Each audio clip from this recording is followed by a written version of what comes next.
Oi, pessoal. Hoje eu estou trajando roupa do brechó Malva Rosa, da nossa amiga Dilce, e as unhas, como sempre, Renatinha Unhas. E vocês têm a oportunidade de conhecer esses dois espaços que tratam muito bem a mulher.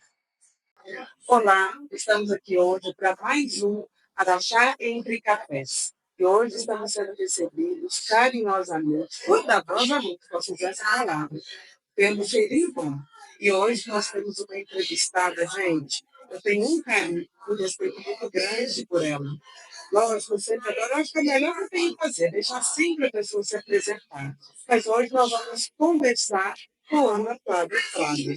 Ana Flávia, muito obrigada pela sua presença, muito obrigada por aceitar o nosso convite, né, o meu convite e da Mafalda.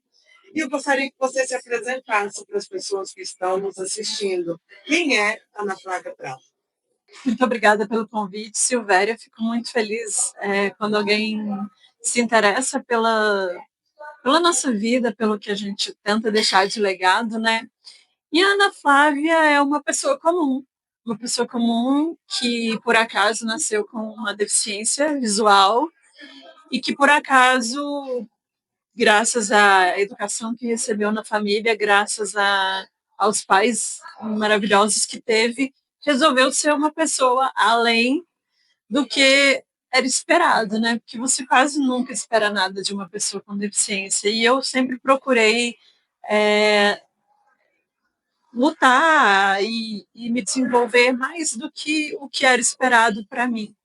Então, hoje eu trabalho como psicóloga, né, na clínica, no Espaço Onara, na verdade. Eu trabalho também na Muvarte, né, também atendo pacientes lá. De vez em quando faço, às vezes, de recepcionista. E já dei aula de inglês por lá também. Então, assim, a gente utiliza tudo que a gente aprendeu durante esses 30 e poucos anos, 23, né? Porque diz que mulher, depois que passa dos 20, escolhe a idade que tem. Então, Muito bem. 23. 23. É, Então, hoje 23. nós estamos conversando com a Ana Flávia de 23 anos. É isso. E que vocês viram que é uma pessoa que tem uma bagagem muito grande. Nós vamos aproveitar para conhecer um pouco sobre essa Ana Flávia, psicóloga. Ana Flávia já foi professora de inglês. Ana Flávia, que elas têm uns posts no Instagram que vocês deveriam acompanhar. Ela tem umas falas muito importantes. Mas eu quero simplesmente saber, é, você de Araxá mesmo, Ana Flávia? Nascida e criada aqui. E a Ana Flávia, como foi essa convivência primeiro familiar? Você com seus pais? Porque quando você fala desse lógico, você está deixando um legado, você fala muito da importância, na sua fala de abertura, sobre a família. O que foi o seu pai e sua mãe para a Ana Flávia? Eles foram bastante importantes, né? Porque uma vez eu vi uma pesquisa que falava que 30% das crianças com deficiência são abandonadas pelos pais. E é um número assustador. Para mim foi assustador. Eu fiquei chocada, né, na época. Então, assim, a priori, já estão ganhando, já estão passando na frente, né, por isso, por não terem abandonado os dois filhos que tiveram com deficiência, porque eu tenho um irmão mais novo que é cego também, né? E por toda a luta que eles tiveram, né, quando a gente estava começando a ser alfabetizado, eu e meu irmão, a gente precisava ser alfabetizado primeiro pelo método Braille. Eu não sei como funciona hoje, mas na época era assim, né? Se você não tivesse o Braille, você não entraria no ensino regular. E aí meus pais que correram atrás de professora, que inclusive é a Luzia, que por muitos anos coordenou o CELB, eles foram atrás do material, que naquela época era muito difícil conseguir, era caro.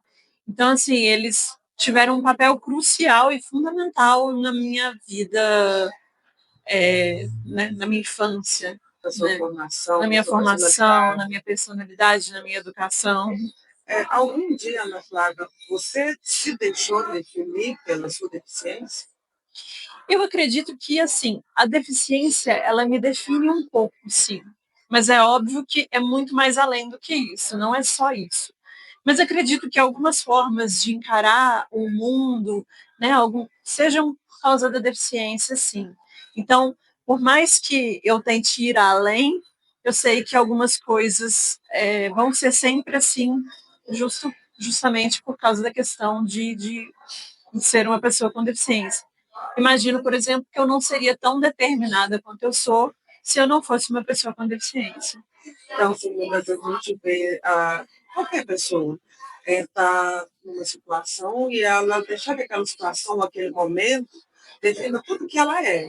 E você, em nenhum momento da sua vida, falou, não, eu tenho uma baixa deficiência, eu tenho essa limitação e não posso fazer mais nada. Isso nunca foi impeditivo para você, muito pelo contrário.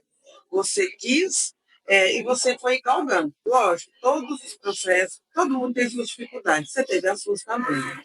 Como foi a sua vida escolar? A minha vida escolar não foi muito fácil, não. Mas, assim, eu tive muito apoio. Tive vários professores que me apoiaram muito, mas, assim, óbvio que tiveram as dificuldades, né? Eu passei por uma sala de recursos, né? E, às vezes, assim, eu frequentava a fada, mais velho um pouquinho, né? Na adolescência, aprendi o braille, é, e isso foi importante, mas antes disso teve a sala de recursos, né? Às vezes os professores, na hora das provas, ampliavam as provas para mim, outras vezes eles esqueciam, às vezes esqueciam. Então, tipo assim, não foi tão fácil, tão tranquilo, né? Esse processo, mas aos poucos a gente foi aprendendo a lidar com isso, né? E não deixar bater, né? Não deixar bater, porque hoje a gente precisa. Primeiro ponto que você tocou foi a família. A sua família foi determinante. Isso. Sua mãe facilitou sua vida para que você, pela questão sua, seu irmão, você ter a deficiência, vocês terem? Olha, eu imagino que sim, facilitou até um certo ponto, né? Porque ela nunca deixou que a gente tivesse tudo na mão, sabe? Tipo, mãe, eu tô afim de beber água. Ó, você sabe onde é o bebedouro, né? Você sabe, então vai lá e pega. Você sabe onde é o filtro, então vai lá e pega. Mãe, eu tô com fome. Ó, tem comida, já tem, né? Sei lá, um lanchinho ali, você sabe onde é, então você vai lá e pega. Tem refrigerante na geladeira, então você sabe, você vai lá e pega.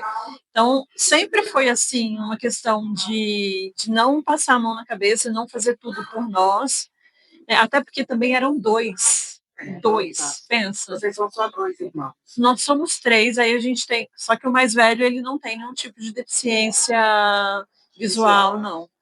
Ele, graças a Deus, nasceu visualmente bem. Uma visão boa. E é engraçado que você fala assim, minha mãe facilitou muito minha vida, ela não estava dado na mão. Então, realmente, ela te preparou para a vida. Para a vida. Porque muitas vezes as pessoas pensam, meu filho é TDAH, meu filho é isso, eu tenho que cuidar dele, eu coloco essa criança dentro de uma bolha para que o mundo olhe ela pela a característica, ou deficiência, ou transtorno que ela tem, e o trate da forma que ele merece, com todo esse zelo. Mas a vida não vai fazer isso. Eu vou contar um segredo para vocês. Não vai fazer. Não vai fazer. Pode fazer enquanto os pais estão por perto. Mas a hora que os pais estiverem longe, as pessoas não fazem.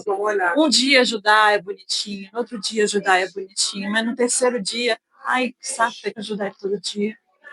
Então, assim, é bom treinar os filhos, né, para serem pessoas mais independentes. Serem autônomos, né? E, assim, chamar atenção na hora que tiver que chamar. Não é porque tem uma questão, né, que nem o TDAH, um diagnóstico, que não tem que chamar atenção, que não tem que impor de castigo, porque ele tem que entender que também existem limites, né? Existem regras como tem para qualquer pessoa. Exato. Né? Aí a gente passou esse processo familiar e nós temos agora a Ana Flávia, que é psicóloga. Quando nós chegamos na Ana Flávia psicóloga? Quando eu era adolescente, eu precisei de psicóloga, né? Justamente naquela fase que a gente percebe que nem é todo mundo que gosta da gente e que às vezes a gente desagrada algumas pessoas, né? Principalmente na época da adolescência, que tem as rixazinhas, assim. Aí então eu precisei de psicólogo e foi muito bom para mim. E aí acho que eu desenvolvi essa questão de, assim, nossa, eu vou ser psicóloga porque eu quero ajudar outras pessoas a sentirem esse alívio que eu senti. Então foi por aí que eu decidi que eu queria fazer psicologia. E qual público você atende? É um público específico? Ou... Porque às vezes a pessoa pensa, é só essa outra idade, como que é o critério do seu trabalho? Eu estou tentando dividir, por exemplo, lá na Movart, né, como a gente atende crianças e idosos, existe uma psicóloga lá que atende os idosos, então lá na Movart eu atendo mais as crianças, e no consultório particular, mais os adultos e idosos. Eu prefiro dividir assim, né, porque a gente tem Você tem um leque maior, né? De todas as fases. Exato. E eu, mesmo que sejam fases de faixa de idade diferente, de alguma forma você consegue enxergar que uma se interage com a outra, né? Às vezes uma questão que uma criança, né, lógico, a gente não vai entrar em detalhes paciente, mas uma questão que a criança está passando, você consegue perceber ela naquele adulto que você atende.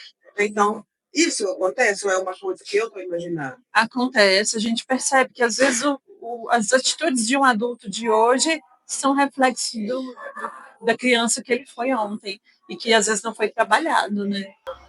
Então, assim, Ana Flávia, eu particularmente posso falar que eu tenho uma resistência à terapia, psicólogo, e hoje ainda continuam as pessoas com esse pensamento de que quem procura psicólogo É doido. Tem determinado perfil de pessoa que ninguém precisa. Continua. E assim, eu acho que a psicologia, né, a psicoterapia, ela é boa para qualquer pessoa. Independente se o problema é grave, é um transtorno mental, ou se, tipo, eu estou querendo me conhecer. A terapia, ela só vai facilitar o nosso amadurecimento de forma mais rápida, sabe? Coisas que às vezes a gente leva anos para perceber, na terapia esse tempo diminui.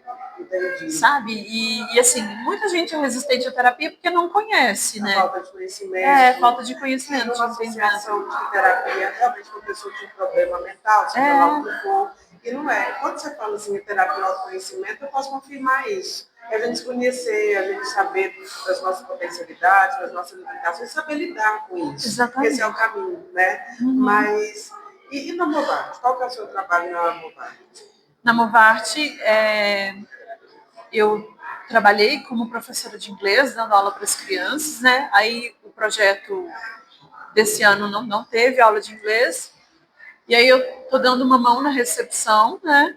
Trabalhei como recepcionista muitos anos numa mineradora, e vou atender, estou atendendo os pacientes, alguns pacientes. E esse trabalho da Movart, para quem é atendido, é algo que tem que ser pago? Como que funciona? Fala um pouquinho da Movart para quem não conhece. A Movart é uma OSC, né, uma organização da sociedade civil. E ela trabalha por meio de projetos, né? Conselho do idoso, conselho da criança, projeto de esporte, de cultura. Então, ela atende crianças, né, de 3 anos até 17, idosos acima de 60 anos, através de projeto. Então, assim, a pessoa não paga nada e é assistida de alguma forma, né? Com atividades que nem pilates, fisioterapia, psicologia, alongamento, aula de artesanato, crochê, bordado, pintura em tecido. E as crianças também, né? Aula de desenho, aula de arte sustentável, que é artesanato com material reciclável, violão, canto. Então, tem muitas atividades para as pessoas, para os mais diversos públicos, Esses né? dois públicos, né? Que são as crianças e as pessoas 60 mais. Isso. Vou demorar um pouquinho para ir para lá. Não posso ir, porque não sou criança. E não vou poder, porque ainda não estou de 60 mais. E tem, assim, as pessoas com deficiência também, né? Eles contemplam alguns projetos das pessoas com deficiência, igual tem um grupo de dança, né? Eu nem sei se eu podia estar contando isso. O Dance Company foi aprovado o projeto, eles aprovaram, né? E aí tá a todo vapor o grupo de dança com pessoas com deficiência.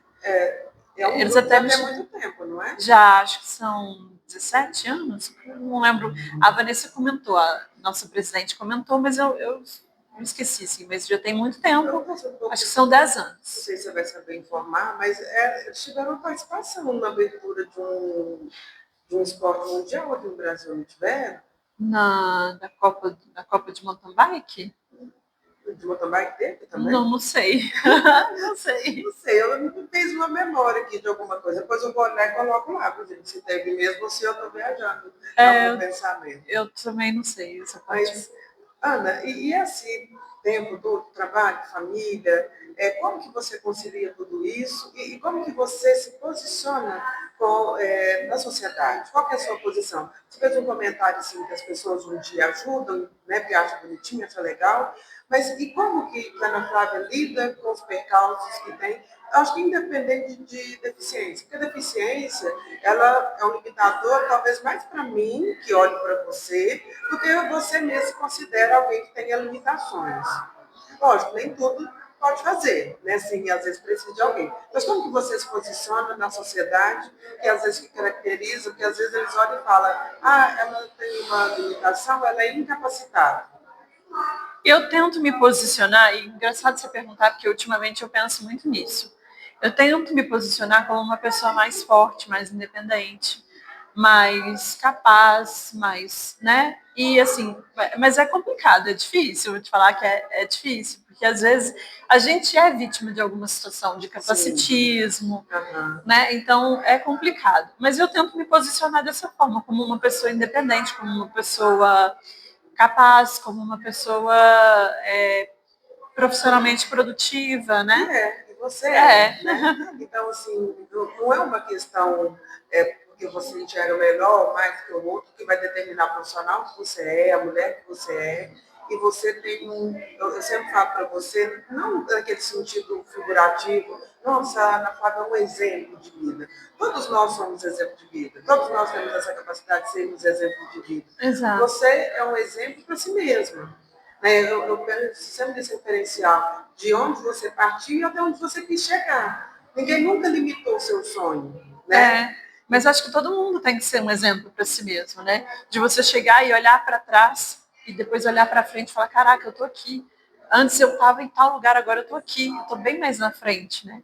Isso é importante. Né? É muito importante, né? A pessoa se sentir, vou usar assim, não é bem essa palavra, mas herói de si mesmo. É né? verdade. Porque a gente às vezes olha para tantas outras pessoas e fala, ah, eu queria ser como aquela pessoa. Mas parece que a gente não quer ser quem nós somos. Aí que entra, né, a terapia. Uma das coisas, inclusive, essa semana foi esse post sobre inveja, né? Isso aí é um pouquinho de inveja, assim, né? Da gente querer querer ter o que o outro tem, querer ser como o outro é. E, obviamente, é um sentimento comum que a maioria de nós sente, né? Mas é importante a gente trabalhar isso para a gente poder entender que a gente é diferente do outro, a gente tem experiências diferentes do outro. Se o outro é bom de dança, eu sou bom em outra coisa, eu sou bom para cantar, eu sou bom para atender os pacientes. E cada um tem o seu lugar, né, no mundo e tem que melhorar a cada dia. Né? Então, se comparar com alguém que é muito diferente de você, chega a ser cruel, né? É cruel com você, né? Você está sendo cruel com Por exemplo, eu não sou tão bonita quanto a Gisele Bündchen, então se eu ficar me comparando com ela, né, eu vou perder. Aí sua autoestima acaba, né? Uai. Não é o seu referencial. Não. Você vai no seu biotipo e vê a sua beleza. É verdade. Né? Dentro daquilo que você é, da pessoa que você é. Voltando na questão do atendimento psicológico, a faixa etária de crianças e adolescentes, qual que é o principal motivo, ou um dos motivos que os pais procuram essa ajuda, esse tratamento? Crianças, eu acho que tem mais a ver com os transtornos, né? O TEA, o TOD, o TDAH, né? E os adolescentes, geralmente são os pais que procuram, né? Também, por um pouquinho mais de dificuldade de lidar com a adolescência, né? Que é mais difícil, que é onde as crianças os adolescentes começam a escolher coisas diferentes da que os pais queriam, ter amizades que os pais não escolhem,